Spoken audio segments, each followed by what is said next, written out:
এটা পৰিৱেশ গোটেই পানীয়ে এতিয়াও ডুব খাই আছে, শুকুৱাই নাই আৰু কেতিয়া শুকাব একো ঠিকেই নাই। খেতি বাতি চাগে একো হোৱাৰ চাগে সম্ভাৱনাই নাই এইটো অৱস্থাত। দেখি বহুত বহুত বেছি বেয়া লাগিছে। মই অনুভৱ কৰিছো ইয়াৰ মানুহখিনিয়ে কি ভুগি আছে সেইটো তেওঁলোকেহে বুজি পাব। আৰু যিহেতু ময়ো নাছিলো, মই খবৰ ল'বৰ কাৰণে আজি আহিছো, যাতে কাৰণ এইটো সময়ত মানসিকভাৱেও মানুহখিনি বহুত বেছি ভাগি পৰিছে। এই সময়খিনিত যাতে মই এষাৰ মাত দিব পাৰো সিমানটোৱে চেষ্টা কৰিছো।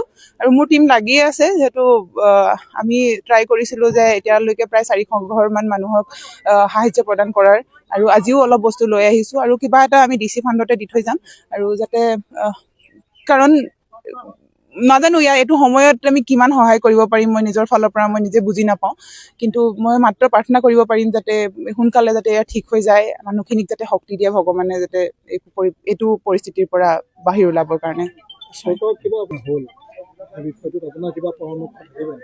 চৰকাৰৰ পৰামৰ্শ যিহেতু মই আজি আহি পাইছোহি, মই মাত্ৰ অকল ফোনতহে দেখি আছিলো কি হৈছে কি নাই হোৱা। তাৰ কাৰণে মই কি ক'ম একো বুজি পোৱা নাই। আৰু প্ৰথম কথাটো যে CM ছাৰে বহুত কষ্ট কৰি আছে, আমি সকলোৱে দেখিবলৈ পাইছো। আৰু তেওঁ নিশ্চয় চাগে কিবা এনেকুৱা প্লেন বনাইছে যি যাতে আমাৰ এই প্ৰব্লেমটোৰ পৰা যাতে ঠিক হ'বৰ কাৰণে যাতে চেষ্টা কৰিছে। সেইটোৱে তেওঁৰ ওপৰত ভৰসা ৰাখিছো যাতে এই প্ৰব্লেমটো সোনকালে তেওঁ ঠিক কৰে হয়।